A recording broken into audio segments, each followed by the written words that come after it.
ஆபக்கூக் 2வது அதிகாரம் 4வது வசனம். தன் விசுவாசத்தினாலே நீதிமான் பிழைப்பான்.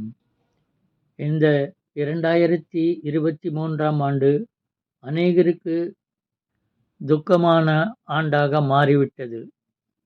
கொரோனா, பெருவெள்ளம் ஆகியவற்றை பார்க்கும்போது மனதில் நம்பிக்கையற்ற சிந்தனை ஏற்பட்டுவிட்டது. உறவினர்களை இழந்தனர், உடைமைகளை இழந்தனர், மொத்தத்தில் எல்லாவற்றையும் இழந்த நிலை. யார் என்னை தேற்றுவார் என்னும் நிலையில் அநேகர் காணப்பட்டார்கள். இந்த 2023ஆம் ஆண்டு கடைசி நாளில் வந்திருக்கிற நாம் தேவனை ஸ்தோத்திரிப்போம். நாம் உயிரோடு இருக்கிறது அவருடைய கிருபைதான்.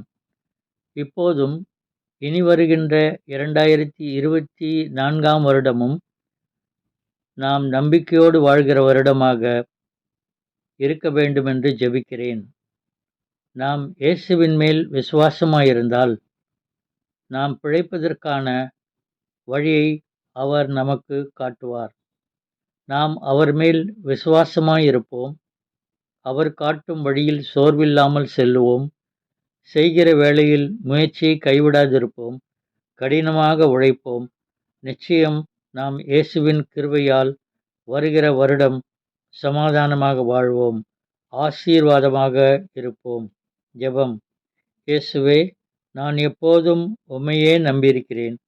இதுவரை காத்த தேவன் இனியும் என்னை காத்து நடத்த வேண்டும் என்று ஜெபிக்கிறேன். உம்முடைய கிருபை எந்நாளும் என்னை தாங்க ஜெபிக்கிறேன். ஆமென்.